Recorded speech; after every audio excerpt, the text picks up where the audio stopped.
నేను వార్డు మెంబర్కి పోటీ చేయాలి, నేను సర్పంచ్కి పోటీ చేయాలి, నేను ఎంపీటీసీ పోటీ చేయాలని చెప్పి అనుకుంటోళ్ళు ఏం లేదా అని చెప్పి ఇప్పుడే కూర్చోబెట్టి దావతులు ఇచ్చే పరిస్థితికి వస్తే డబ్బులన్నీ ఖర్చు పెట్టిన తర్వాత ఇవాళ అసలే దసరా పండుగ, అసలే బతుకమ్మ పండుగ, నిన్న మీరు షెడ్యూల్ ఇచ్చిండ్రు, నిన్న నుంచెల్లే ఉత్సాహం మొదలైంది.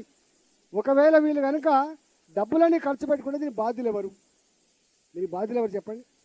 అందువల్ల దయచేసి మీరు ప్రభుత్వ పరంగా చెప్పాల్సింది ఏంటంటే, మీరే ప్రెస్ మీట్ పెట్టి మీకు 8వ తారీఖు వరకు కోర్టులో ఆర్గ్యుమెంట్స్ ఉన్నాయి కాబట్టి కోర్టు డిసిషన్ వెలువరించిన తర్వాత ఎలక్షన్ నోటిఫికేషన్ ఇచ్చిన తర్వాతనే మీరు ఎన్నికల సమాయత్తం కమ్మని చెప్పాలి తప్ప మీరు ఆధారాబాదరగా ఇట్లు ఇచ్చి వాళ్ళు అనుకుంటారు పాపం ఎన్నికల షెడ్యూల్ అంటేనే ఇక ఎన్నికలు డిక్లేర్ అయిపోయినాయి అని అంటున్నారు.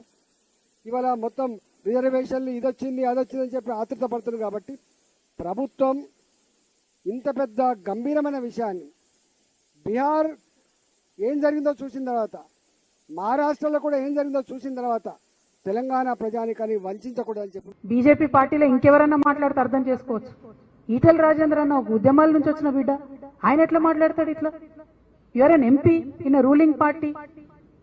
How can you dictate what the court is going to say? How can you say we will go to the court after elections and elections will be cancelled just like Maharashtra? So did you influence Maharashtra decision also? What are you saying, Mr. Etal Rajendra garu? I am questioning you today. You are a member of parliament. Is this a joke? The fight that we are doing on the street for the OBC community of Telangana, does this look like a joke to you? Is this a joke for BJP party? స్పష్టంగా జవాబు ఇవ్వాలి, ఈరోజు answer చేయాలి. మోసం చేసి కాలమెల్ల తీస్తామంటే కాదు. అరే మాట్లాడడానికన్నా నియత ఉండాలి కదన్నా. గవర్నర్ దగ్గర పెండింగ్ ఉంది ఆర్డినెన్స్, మాట్లాడరాదా మీకు?